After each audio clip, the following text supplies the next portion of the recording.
जैसा कि अभी बताया गया, समाजवादी पार्टी की कोशिश रही कि समय समय पे जिन लोगों ने सुझाव दिए हैं उन सभी सुझावों को इस विजन डॉक्यूमेंट में शामिल कर दिया जाए। और इसके लिए समाजवादी पार्टी ने जनता का मांग पत्र कह करके सोशल मीडिया पे भी जानकारी हासिल करने की कोशिश की। उसके माध्यम से भी जनता की जो मांगे थी वो कई कोनों से समाजवादी पार्टी के अपने पेज के माध्यम से पहुंची हैं, हम लोगों तक जानकारी मिली है। कई संस्थाएं भी समय समय पर मिली हैं, जिसमें कि वी द पीपुल दिल्ली और देश की संस्था है, पैगाम एक संस्था है, और बड़े पैमाने पे जो इंडिविजुअल लोग जो सुझाव और जो समाजवादी पार्टी पर अपने सुझाव भेजना चाहते थे उन्होंने भी भेजे। एक लंबी सूची है, उस सबको संकलित करते हुए ये हमारा विजन डॉक्यूमेंट तैयार हुआ है। और इसको हम लोगों ने कहा है कि जनता का मांग पत्र हमारा अधिकार, जिसमें मुख्य रूप से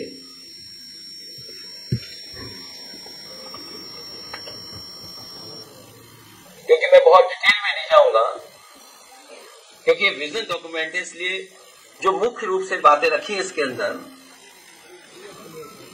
इस जनता के मांग पत्र में वो सबसे पहले संविधान बचाने का अधिकार, लोकतंत्र की रक्षा का अधिकार, मीडिया की आजादी का अधिकार, लोकतांत्रिक संस्थाओं की स्वतंत्रता एवं स्वायत्तता का अधिकार, न्याय और समानता का अधिकार, सामाजिक न्याय का अधिकार।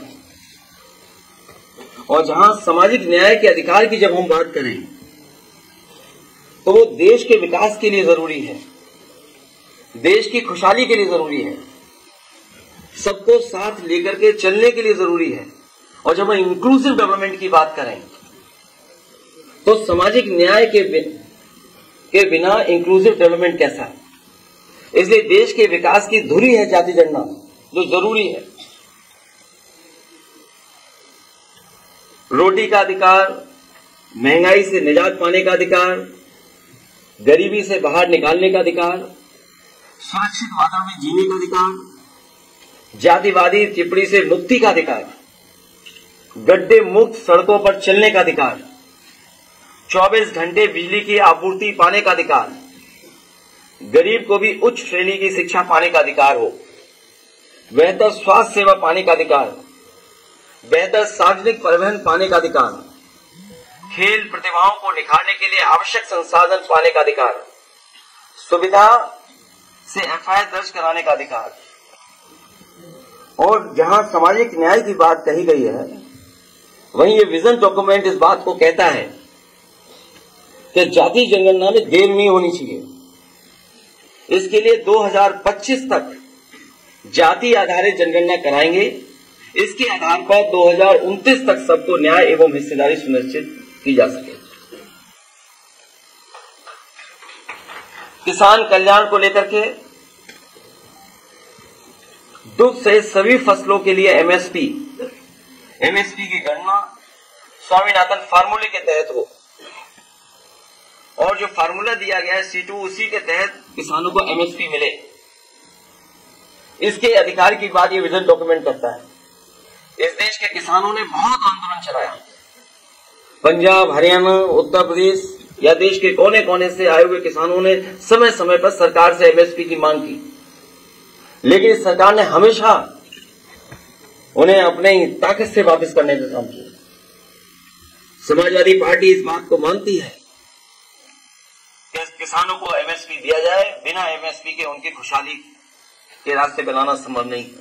इसके लिए कानूनी गारंटी के रूप में सभी किसानों का एमएसपी उपलब्ध कराने का काम समाजवादी सरकार या समाजवादी लोग जब कभी सरकार में होंगे उसको लेकर के करेंगे। युवा और रोजगार, इधर जो देश के आंकड़े आ रहे हैं बड़े पैमाने पर बेरोजगारी बढ़ी है। आंकड़े तो 80% से ऊपर बताते हैं, लेकिन जब गांव में हम लोग जाते हैं तो देखने को मिलता है कि 90% से ज्यादा नौजवान के हाथ में न रोजगार है न नौकरी है। देश जो इतना बड़ा है, संसाधन की कोई कमी नहीं, लेकिन उसके बावजूद भी इतने बड़े पैमाने पर बेरोजगारी किसी ने नहीं देखी। और फिर उत्तर प्रदेश का हाल तो और आगे है। ये सरकार क्योंकि आरक्षण नहीं देना चाहती इसलिए नौकरी नहीं देना चाहती और जानबूझ करके पेपर लीक करा रही है सरकार। जितने भी पेपर हुए हैं, एक दो नहीं, लगभग 9-10 ऐसी परीक्षाएं जिनके पेपर लीक हुए हैं। और जो पेपर लीक भी हुए हैं वो वहां पर हुए जहां पर बीजेपी की सरकारें हैं, और जो लीक करने वाले लोग हैं वो भी बीजेपी के शामिल लोग हैं। इसलिए भारतीय जनता पार्टी ने जानबूझ करके पेपर लीक कराए उत्तर प्रदेश में, जिससे नौजवानों को नौकरी और रोजगार न देना पड़े। आटा और डेटा का अधिकार, अभी जो राशन मिल रहा है, जो गरीबों तक राशन पहुंचाया जा रहा है, न वो पौष्टिक है न वो उसकी क्वालिटी है कोई। गरीबों को केवल राशन इसलिए उपलब्ध करा दे रहे हैं कि बस उन्हें भोजन मिल जाए, लेकिन जब तक पौष्टिक भोजन नहीं मिलेगा तब तक उनका स्वास्थ्य बेहतर नहीं हो सकता, वो सोच और समझ भी नहीं अच्छी हो सकती है। इसलिए आटा और डाटा का अधिकार की बात इसमें हम लोग कर रहे हैं। निःशुल्क शिक्षा का अधिकार सुनिश्चित करेंगे। शिक्षा के लिए बजट जीडीपी के 3% से बढ़ा करके 6% लगभग 2 गुना करने के ये विजन डॉक्यूमेंट में हम लोग शामिल कर रहे हैं। महिलाओं के खिलाफ अपराध के लिए जीरो टॉलरेंस एवं देशव्यापी हेल्पलाइन कैसे उपलब्ध हो उनको, उसके लिए काम करेंगे। उत्तर प्रदेश का जब चुनाव था उस समय समाजवादी पार्टी ने इस बात को माना था कि ओल्ड पेंशन स्कीम को लागू किया जाए। इस विजन डॉक्यूमेंट में भी हम लोग शामिल कर रहे हैं। पुरानी पेंशन योजना, ओपीएस को पैरामिलिट्री सहित सभी के लिए फिर से बहाल किया जाएगा, क्योंकि ये मांग हमारे सभी कर्मचारियों की है। जिस तरीके से सीमाएं असुरक्षित होती जा रही हैं और समय समय पर अखबारों के माध्यम से कुछ और माध्यमों से जो जानकारी मिलती है, भारत का कुछ हिस्से में बहुत ज्यादा सीमाएं सिकुड़ रही हैं और इस सरकार ने जानबूझ करके अग्निवीर लाने का काम किया है। और अग्निवीर व्यवस्था इसलिए लाई है सरकार क्योंकि जो हमारे गांव के परिवारों के बच्चे जो चले जाते थे, उनकी आर्थिक और सामाजिक दोनों पहलुओं पे उनकी तरक्की हो जाती थी, खुशहाली आ जाती थी, उन्हें सम्मान मिलने लगता था।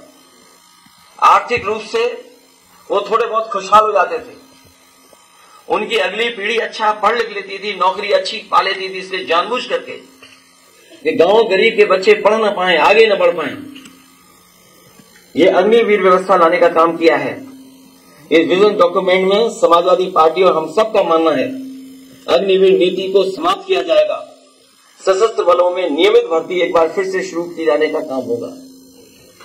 और डर तो यह है कि अगर बीजेपी के लोग दोबारा आ गए, अभी तो आर्मी में ये किया 4 साल की नौकरी, हो सकता है उत्तर प्रदेश में पुलिस पीएससी की जो नौकरी है वो 3 साल की करते हैं।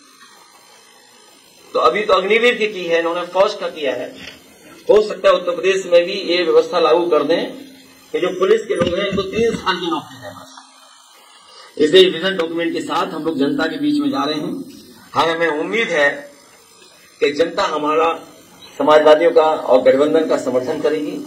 उत्तर प्रदेश में ऐतिहासिक जीत होकर के गठबंधन सबसे ज्यादा सीटें जीत करके आएगा और जनता जब साथ हो